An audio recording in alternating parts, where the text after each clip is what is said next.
बिस्मिल्लाहिर्रहमानिर्रहीम। अस्सलाम वालेकुम व्यूवर्स। आज से तकरीबन 66 मिलियन साल यानी 6 करोड़ 66 लाख साल पहले एक 10 किलोमीटर का एस्ट्रॉइड जमीन से टकराया जो डायनासोर्स के खात्मे का सबब बना। हरमन बरमुदीज जो कि नेशनल यूनिवर्सिटी ऑफ कोलंबिया में पैलियोंटोलॉजी में पीएचडी के स्टूडेंट हैं, इनकी नई तहकीक के मुताबिक ज़मीन और एस्ट्रॉइड के टकराव के नतीजे में इंतहाई मैसिव ज़ल्ज़ला आया जिसने हमारी ज़मीन को कई हफ्तों बल्कि महीनों तक हिलाया। इस मैसिव ज़ल्ज़ले के नतीजे में तकरीबन 10⁻23 जूल्स एनर्जी रिलीज हुई। ये एनर्जी की बहुत बड़ी मिकदार है। इस बात का अंदाज़ा आप इस बात से लगा सकते हैं कि ये एनर्जी की इतनी बड़ी मिकदार है कि अगर आप माजी करीब में देखें तो सबसे बड़ा ज़ल्ज़ला 2004 में स्मार्ता में आया था जिसकी रेक्टर स्केल पर शिद्दत 9.1 थी। ज़मीन और एस्ट्रॉइड के टकराव के नतीजे में जो एनर्जी रिलीज हुई थी उस स्मार्ता वाले ज़ल्ज़ले के मुकाबले में 50,000 गुना ज़्यादा थी। तो आप अंदाज़ा लगा सकते हैं कि कितनी बड़ी मिकदार में एनर्जी रिलीज हुई थी।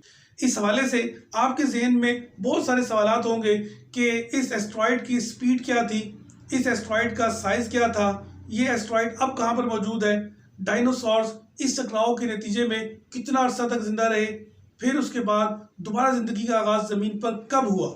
66 मिलियन साल पहले तकरीबन 10 किलोमीटर डायमीटर का एस्ट्रॉइड ज़मीन से टकराया था जिसकी स्पीड तकरीबन 72,000 किलोमीटर फी घंटा या 45,000 मील फी घंटा थी, जिसकी वजह से एक बहुत हौलनाक सुनामी आया था। ख्याल ये किया जाता है कि इस जाइंट एस्ट्रॉइड का साइज माउंट एवरेस्ट के बराबर था और जिस जगह वो ज़मीन से टकराया था इसे आजकल चिक्सोलूप क्रेटर के नाम से जाना जाता है और जिस जगह वो टकराया था वो साइट गल्फ ऑफ मैक्सिको में समंदर के नीचे दफन है। इस मैसिव टकराव के नतीजे में ज़मीन पर ज़िंदगी ख़त्म हो गई थी और तकरीबन 9 महीने में तमाम डायनासोर्स और प्लांट्स वगैरह ख़त्म हो गए थे क्योंकि सूरज की रोशनी मध्यम हो गई थी और खुराक की किल्लत की वजह से तमाम पौधे और अल्टीमेटली तमाम डायनासोर्स ख़त्म हो गए और फिर ज़मीन पर ज़िंदगी को वापस आने में तकरीबन 30,000 साल का अरसा लगा। इस मैसिव टकराव के बाद आने वाले ज़ल्ज़ले के शवाहिद बरमुदीज़ ने GSA कनेक्ट मीटिंग में पेश किए। बरमुदीज़ को 2014 में कोलंबिया के गोरगोनीला आइलैंड में फील्ड वर्क के दौरान सेफियूल डिपॉजिट्स मिले। अब आप सोच रहे होंगे कि ये सेफियूल क्या होते हैं। जब एस्ट्रॉइड ज़मीन से टकराया था तो बहुत ही हाई टेम्परेचर और प्रेशर की वजह से रॉक्स वेपराइज होकर स्पेस में दूर दूर तक फैल गई थी। उस वक्त इतना हाई टेम्परेचर था कि तकरीबन कहा जाता है कि 10,000 डिग्री सेल्सियस तक पहुंच गया था। तो उस वक्त इतने हाई टेम्परेचर और प्रेशर की वजह से रॉक्स वेपराइज होकर स्पेस में दूर दूर तक फैल गई थी। इन पिघली हुई और वेपराइज रॉक्स के छोटे छोटे ड्रॉपलेट्स ठंडे होकर जब under the action of gravity ज़मीन पर वापस गिरे तो ग्लास बीड्स की शक्ल इख्तियार कर ली और सेडिमेंट लेयर्स यानी ज़मीन की ऊपर वाली सतह में तहों की शक्ल में स्टोर हो गए जिन्हें टेक्टाइट्स और माइक्रोटेक्टाइट्स कहा जाता है।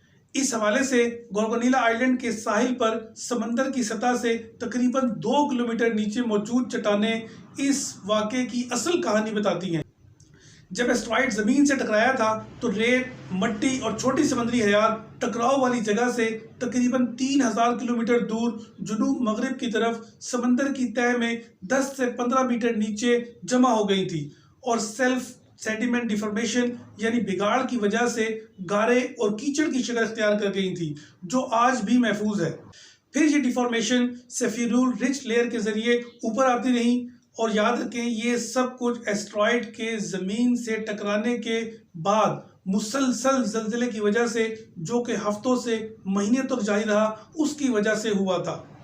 इस हौलनाक ज़ल्ज़ले के शवाहिद मैक्सिको और यूनाइटेड स्टेट्स में भी महफूज हैं। मैक्सिको की एक्सपोजर साइट एल पेपेलोटे में बरमुदीज़ को लिक्विफाक्शन के शवाहिद मिले। लिक्विफाक्शन एक ऐसा प्रोसेस है जिसमें स्ट्रॉन्ग शेकिंग की वजह से वाटर सैचुरेटेड सेडिमेंट लिक्विड की तरफ फ्लो करते हैं। इसी तरह मिसिसिपी, अल्बामा और टेक्सास में भी बरमुदीज़ को फॉल्ट्स और क्रैक्स मिले हैं जो मोस्ट प्रोबेबली इसी मेगा अर्थक्वेक का नतीजा है। That's all from the video अगर पसंद आए तो लाइक ज़रूर कीजिएगा, अपने दोस्तों के साथ शेयर भी कीजिएगा और आप अगर हमारे चैनल पर नए हैं तो हमारे चैनल काशिफ साइंस एकेडमी को सब्सक्राइब कर लें और बेल आइकन को ऑन कर लें ताकि जो भी नई वीडियो अपलोड की जाए टाइमली उसका नोटिफिकेशन आपको मिल जाए। नेक्स्ट वीडियो में इंशाल्लाह मजीद मालूमात के हिसाब से मुलाकात होगी। उस वक्त तक के लिए अल्लाह हाफिज़।